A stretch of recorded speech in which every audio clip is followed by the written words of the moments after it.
I want you to meet Douglas Parrott. He says he was leaning toward Donald Trump. The last debate over the weekend gave him some pause. Douglas, welcome. Senator Rubio, the United States economy seems to be chugging along at an anemic 2% GDP. Household incomes are down. Workplace participation is down. The stock market seems to be trending down. And the Fed has been stimulating our economy for the past decade. And this is what we have to show for it. Could you prioritize 3 actions that you believe we must take as a nation to turn this economic ship around? Well, first of all, let me just address the Fed issue, Douglas. That's not the Fed's job to stimulate the economy. The Fed is a central bank. It is not some sort of overlord of the economy. They're not some sort of special Jedi council that can decide the best things for us. The Fed is a central bank. Their job is to provide stable currency, and I believe they should operate on a rules-based system, where they have a very simple rule that determines when interest rates go up and interest rates go down. Today, it's like a magic 8-ball. We don't know when they're going to raise interest rates, and it creates an incredible amount of uncertainty in the marketplace. Your question goes to the core of something deeper, and then I'm going to get to the 3 points. We are living through a massive and rapid economic transformation. This is not an economic downturn. This is a massive economic transformation. We are having the Industrial Revolution every 5 years.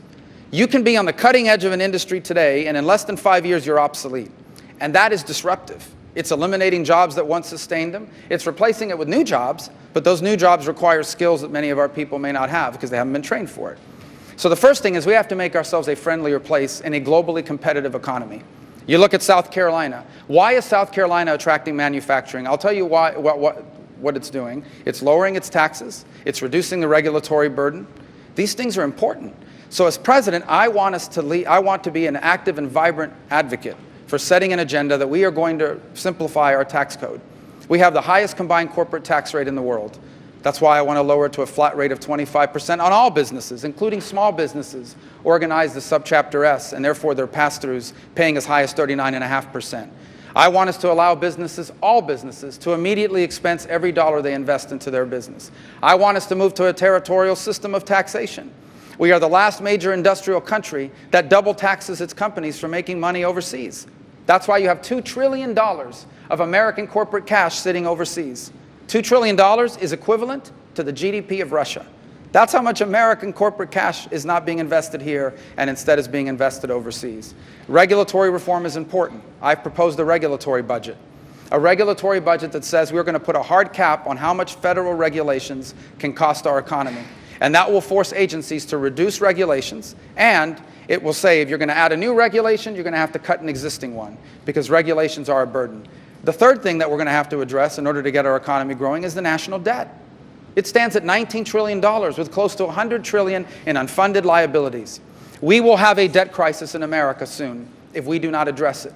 In less than 5 years, 83% of the federal budget will be consumed by Medicare, Medicaid, Social Security, and the interest on the debt. That means we will only have 17% of our budget left for everything else, including the military.